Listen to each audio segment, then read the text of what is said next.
ba ne wo de begu anuma obewe na power ba mu ne ye alligator pepper ayi esruwisa ha obeyi ba ko 7 dia hye wo wano na wode won sa left e dia so abenimu na wakasa wone na akasa ya ma menka ze menkyere ho ye wo dua bia e bia na wo kwakọ wine na bana no kwa kake e wo se wo hye nika na wa wo mpaboa nika won shatade nika na wo se na ye wo jema wo de kwakọ ye te se e bia na stroke na wo de kwakọ sa e wo se wo hye nika na wa wo watade na wa wo mpaboa na o de afọ white o dru ha wo se wo bago mprensa bo wodin te se me say mebo me din a ye de awo me krada din ye di ye wo kosiara mebo me akwasi me pel me ba wo ho nana abesra wade nyankop wo mu se nyankop se ye ndidua na ba na yemfa na ha na fa sa yare nti ne ye wo mu se me ba besra apel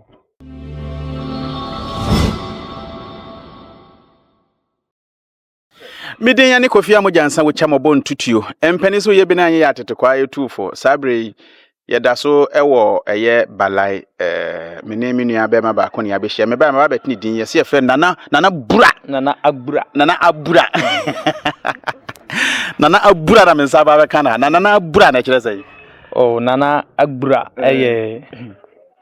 akola ketewa bi a nyankopon ahyeda ahyira no ewo ahaban ho ahaban bia yare bia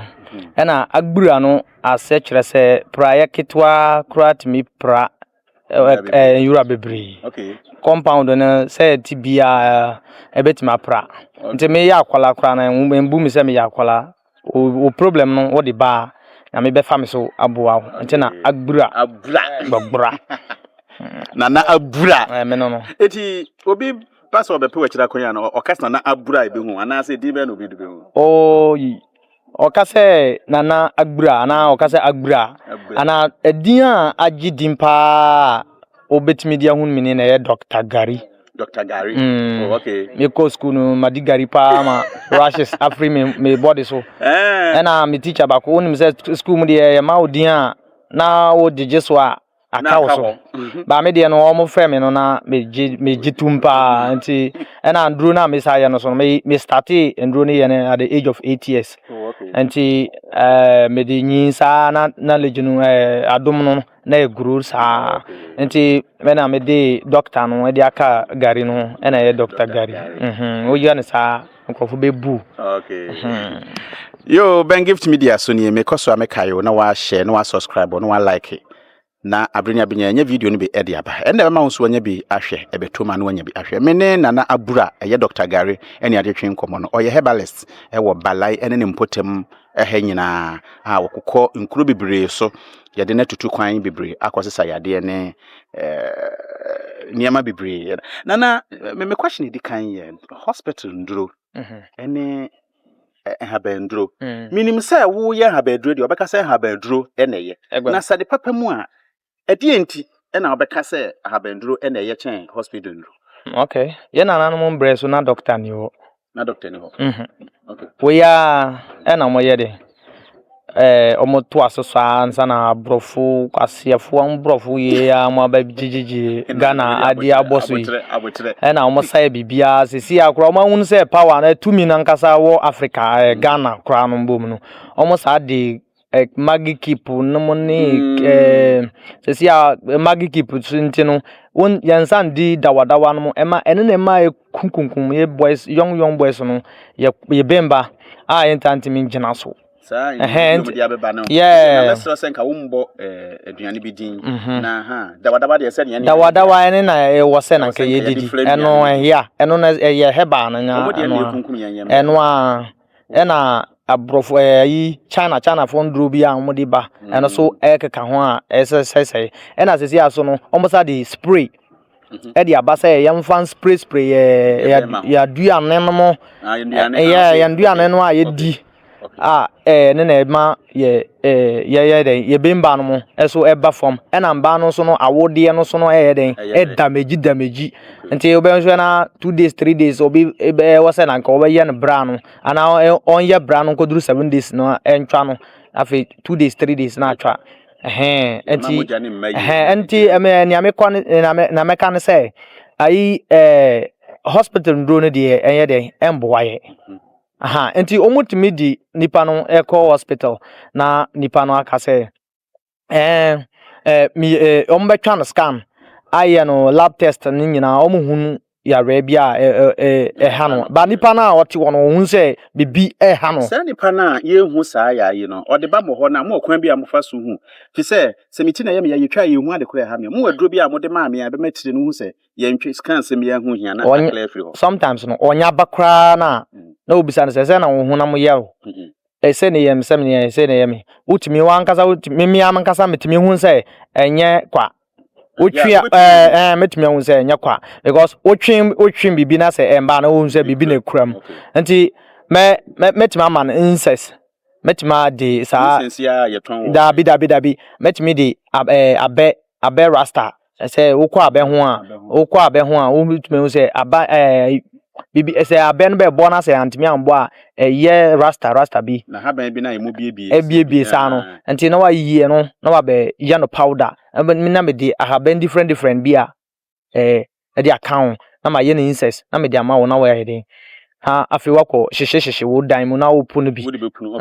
nti wo punu bi a na ye den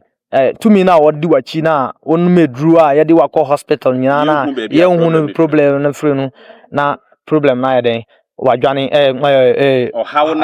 energy no ya na watu ayra na afi eduro bi a ye de be ma wo no na pap na ye ejuma nti se nipa no hospital no kwani ye na enyi ya oba na wo ye sa de na no kwani ma ne doktora ebesa ye osakọ hospital ebesa ye okay na se ade ba wo ho na se twa se wo de wa haban ye ye so no so no me enenti na wo bisa me se ne ti na ya ne ya na se me ma no na nkwa me hun se ye tu mi bi na di na chi enti me ma no spiritual na ma no physical eduro na obenom na akosa yare no na ni spiritual no ni ebe pam tumi na edi na chi no na bibia ye pastor sa benju no be you self hospital no be go ano de ebe tu atwa ma me fa hu spiritual no mu no okay ahonhom cha ahabanchi ahonhom ta ahabanchi pa ye ye tani obetua kire me se ampa ahonhom ta kire na wo ti ahaban no anyim si ayenye wo ye nsi awanyi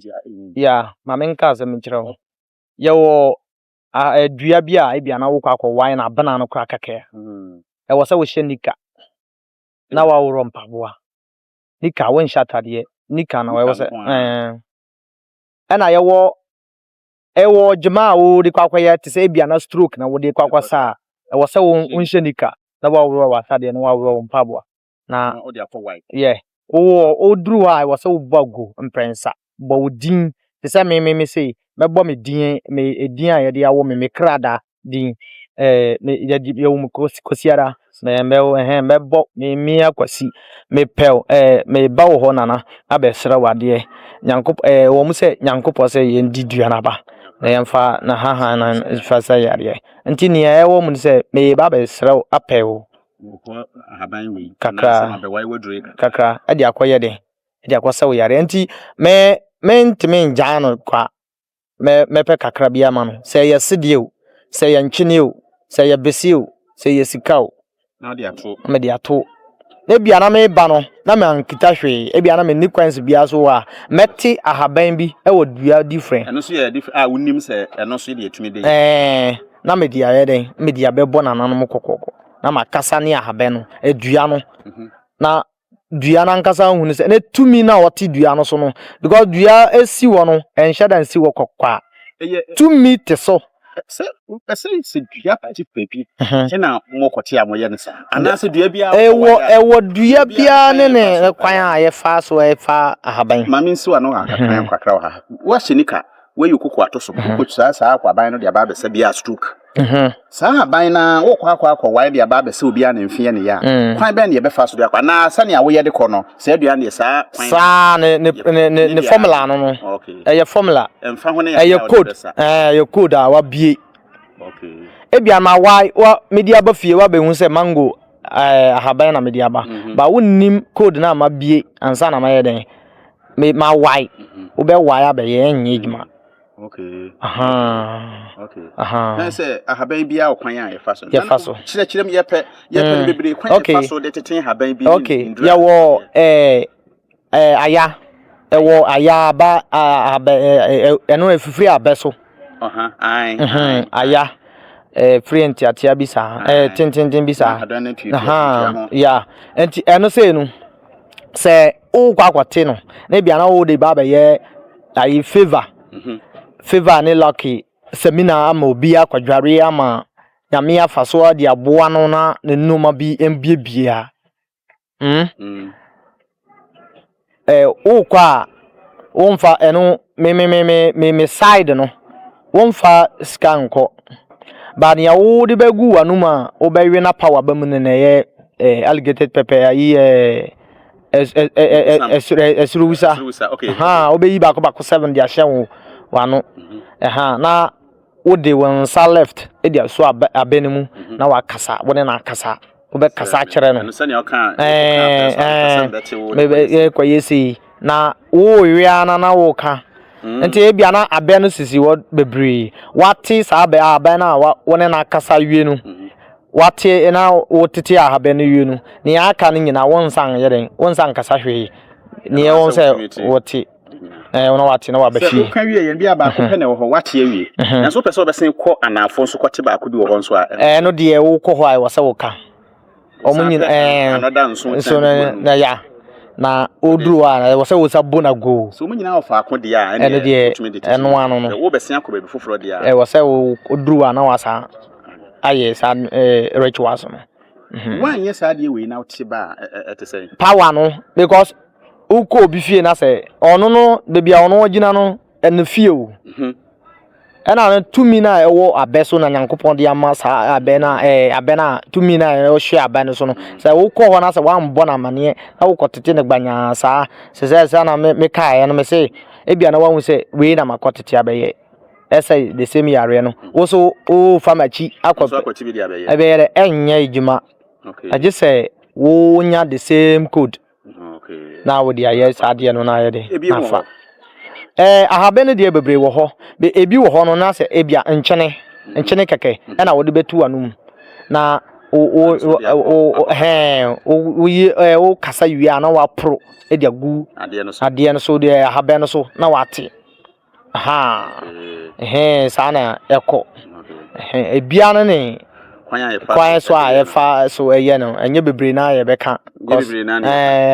enyanko no mo bebre na mo wo ho ha omo tie a sesi a enti enye bebre na ye beka ope ana aja wa contact mo se haban dro ni bebre no so etia so betua tie kwan no so befa so ade beka akwati na se wo de wo code na wo de bie no me da ton ama no me da che no wo de ache eno no ye mo a mote haban nko ana mutumi de saa akwa na sa wo kire me sane wo kan mitumi koye saa akwa so de tie haban na ebe yadwuma okay winni ani bia ba me de code na ma ebe ye ebe yadwuma pa ebe yadwuma pa okay code ne ne hia ye de code no ma wa pa na fa enso so ye be na da me de kan bisa o hospital nduro ene haban nduro so ebe ene dem say we no tumi yesei we yesei ya habandro ne powerful na say hospital de na powerful chen abi a doctor for say omode na ye papa ena ye ya yeso ye wo ahaben side no yeso ye de na ye papa because nenti american say ye omomusa physical nko okay ye sa physical spiritual enti ye de no ye very valuable as no omomode no wo be kai yade bi a whatsapp ha na ye onwa kasa wo tena ase no ye onwa fitibra wo share haban ase wo so share haban ase na wusa Dan. Na usa. Obɛkae bi a woyɛ ya wa ankasa wo hɔ na wokae a ɛyɛ wo nwa. Yare bi te say HIV/AIDS. HIV/AIDS. Wasabi. Masabi. Dance ye wo hɔ. Dance ye wo hɔ say nipa no kora wo pɛ ametima frɛ wo na metima frɛ no na wone na akasa. No akasa wa tu na no mutiu a kyerɛ wo say ampa. Ono sai. Me na me sa no yare. Ya na honhom bi ta kyire ana sɛ etoma your friend is saying yetimi to entoma yare ye ma wo. Ono no say no no say oni be mba bia nhye wo kra say o mingle kra say oni obi da na ni say ba okọ hospital no e na ye ma no ehu aduru no bo wa pa ehun say HIV di wa wotimi bo wa pa nti okọ before be kono wa bo mama ne say okọ hospital oba ne result bia ye be ma no no obe ka kire me nti e wo ho okọ ye no e na mko ma no nduru onuma na ofin enda ne yem kra didie kra wa fon aka kiti bi sei na dan wo frɛ me na dan no na me wo kro bi so a me hwɛ yarefo bi na wa frɛ me o se on pesa ne ma me ne papa no kra beti but wa frɛ me na me afa me so my yes spiritual na me ye physical because no spiritual side no ye meji wo papa din ne kra din na maji wo mama kra din na maji wo ankasa wo kra din na me dia bompae ansa na me di ahabe no abrɛw me di meye seminar ma wo na wadware na maye incest na me kana asem no meye bia ma wo na wapunu na wo hyehye bi na mama wa ba bia wo besawe na wo hyehye no ne wa kyerem like ode begu konkom obe yija chako obenya yija na ode agu konkom no na wasa na wasa incest na aguso na wusie no enye wo hye se wo ko dabe enya widi no bi za de o ka wa hyehye no enti ni ewo wono no HIV/AIDS no real ewo ho ye betima sam there's no nya doubt na mama wo duro na wo benom aduro no wonum na 2 weeks pepepepe na masama aduro na wo bewe ene abe anyimbre wo didi yue na wo kwakwada na wa awe menu abe no wo be bono adwe adwe obepe adwe na wa bono ayi banankasa na wo di aka sa aduro na me de beba ho no na wo di awe be ma na wa sore ya ko toilet anadwo na because obia hu that time no sa na se toilet wo wuda mu so a aja na wo akọ toilet obe runne enyes obe runne e bia na wa runne na twice ana thrice anadwo na adi chi na atwa nti 2 days time no wa sa awe nti me de sara nyankopɔ abɔ me no de bia me bɔ mpa ye kire nyankopɔ se me dana se pass sa wa abɔ me because me ti nipa se like nipa na yare a me tina se e ko se me timi kwan bia so me timi mfa mboa no se ye yade ben kura yade ben kura ya je se ayi abrowa like wanya ya abrowa na wanya oluma no ene na ye ntimi nsa ne de ni yare ni eduru wanyini wanyanyi bia eni eduru a ye de be ma wo obesa be ye fresh bia da bia no de ye ni bi ba yare a me masa ye me nwanwa pa na HIV/AIDS enu firi wa yade bi o ha wo du so me wo nduro no bebre me sa asthma say ya awo na wo pe wonya fibroid na etu yare no to ene de ye mente me ka me de nduro ni de me wo bi pa ye se haban na mo te ne bi nante yesu tumi nante yesi bo abeba ne sia yesi mu wani a mu de mu di ho ochina na osi ha ochina de chia ne sia enyina fa ko dabi enentina sometimes no se wo hwehwe baby ti setamia wu wo hwehwe baby ti setamia wu a wo be hunu wa ha ende ba ya bia na nya na kwankyere na wo hwehwe baby ti se tutumirika kwahwepo enti o hwehwe tuturumaka kwahwepo na wa be huntamia wu esi obi fie no ochina wo beba na o hwehwe sa area na wo hu tuturumaka tamia wu ni biem age se wa obenantimu na won nyankopɔ kasa bɔ mpae nyame mesrɛ ma me hu ade wi na me de koya eye mo ankasa particular na ede ne obeba na eni ho biom age sɛ because bia na me ba be titutumika kwa hwepo na mu se tame awusi we esi ho na wo titutumika kwa hwepo no na ade kwa ye ne ode be ye wo se me kai se me ba ye na tame awusi ne chen timpese me ba be titame awu no so wo be ba na nu nso na ni wo ebia na nipa na o fie no wasi na ade no wasa wona na nkasa yeah tame awu de ye ba bia ye friend tame awu de ye ndua no kwa o obo ofie hu ban what I say, and I was so our batting or quite yard and so what me a year bibia bi emma. What I say, and Tamia would ye now send me a different. And Tina bro for a friend of say miracle live. Okay, miracle live. What Tamia Ubu. A crab and fast day in you, Tamia woman. Sweet as any all kinds of between a banner in Siwi. Now say na all bomb pies and chill baby a walk. Now cocoa Ante enti na me kire say ebia na wo wani ensa hunu no wo baye wo normal like won bibia mo beba mu ebia na wo nam wo no na wo ebia na wo kra na ye fin e wo say wo nsa nkofie nko ye wo cleansing okay na we me so me mfa boys ni youngest na ya baso these days na ya wo ho woni obi have sex mfa na say na wa kwadware trasa baby and ntina ye no mabia koyi maye no e wasa won ye cleansing ma wo kra no okay sana wode wonsa e dia atoto osika mu what I say nti ye wasa wo pe abo nchene local salt we because bi no fagu nsuo mu sa wonsam ye ma na fagu o bucket ni nsuo no mu pe ankatwade nsuo no miagum twa ankatwade ni mu na fa mia agu nsuo no mu na fa kwadware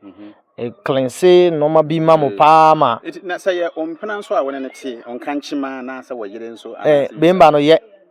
oba no so o want na che what na che dey different wona na te mo ba wa ye ompena de misraw ye ba wa ware no enye ebia wo pa ye wan ya just hadwen obabia na oni hie wo se wo yesa anaso obabia wonnyini ni nti a ye kan say e wo say enye say wonnyini ndi o enye say wonnyini ndi onon respect ebia na nya bemba bako na ebinum so wo spiritual marriage woni omonnam nti ukohia sa bemba na ukohia sa oba na woni na da ni di na chi no ebe kwa tia because of wa be fa no ba na yere te say sa ye hunamani ye mbimba no so like obi fa wo girl what me fu no ekoko no sa no omomo de no kura ye dense ne ye de no so ne obaje nsem sika be se wadwuma aba se wunima onoma bebre enti na wa sama wa ebia na kakra na wo ye di na sa gu asa free wonsam enti cleanse no wo ya na apam no apam no anasa ebia na wanya meme in particular meme tene ai sa me have sex ne bia na oba different bia ana say me mpana anytime bia nchane no de wo ho na enso ashes me de gunsuo no mu ne nchane no na kwadware yi cleansing no na nkeka de eno so ede wo de ka so wo de ka wa fine pa so wanya nkatwade na so wonya we nchane ne ashes na guy pa anti wo man yan hwe so na emboa ye wo ye cleansing na fine pa sex de what's me so especially her fine and it's yen go ye babia my but like to say then mean to what what's me so say yen fan say have been duro when you property aban ya do ade mo amoye moye what's me so the camera okay I have duro de sana na wo kan like nyankopon ana anyankopon fa ma wo de na say ebia na wo so wo ye interested jiwani wo pesa wo sua de any problem ya betima kirawo te say the way I kira social media ya tambia ni pasua yi usua nso ya eboa wo pa na empathy na anya say say na wa have sex ayu a wo kwakwati ahaban a wan dware wan ye cleansing ahaban pesa wo de ye ejuma wo de ya enfa edin so wi na ujare ya na dabi ahaban de wo kwati a wo say wo ye cleansing na wo bu nsa say wo bia no ya ye tia ahaban no mo omo mba omo ka ye ho no o ne menses mu a wanti ahaban obetete ahaban bia na nipa ne di ne yare ba obema obi a ombu ne nsa no ana be mba na akwachi ama no aha me number ba kope 054 87 288 14 054 87 288 14 obi ahwehwɛ me agbura Dr. Gary me masue yankasa ewo nkwanta otirigi nkwanta oho ana meche wo achire ba meche upese me bra na membe boa memba wo se ne wo lord fe na mamia na mechere wo lord fe na obe na ni ewo ho kakra kra beba ho na sa wo betimi aba abaji aduro ne dia koso a de bra ana say wo betimi the money eyeye ekwa bi ko outside bebre the nduro money nduro bebre ya ko my spiritual work am obi akọ outside any problem nana say wa ye adwuma fiti ne mo frabre mu nyina nti baby a wo bia bomodi a ode nana abura ana say Dr. Gary say nana abura no eye pra yeketo a epra abontene bebre epra nwira bebre ene say ne anye bia no epra fri nipa abrabo midin ene kofia mo jansa wo chamo bontutuo empani so ye bi na anye ya tetekwa etofo pen gift media so na wo subscribe na wo share na wo like na wo na video unim ya gane so no ya gane oi inu ya ketewa pra inu ya ketewa obejuma che ba ade ba ko pe na ha no ade ba ko bi ope tata okay ya me mu so ya kra mo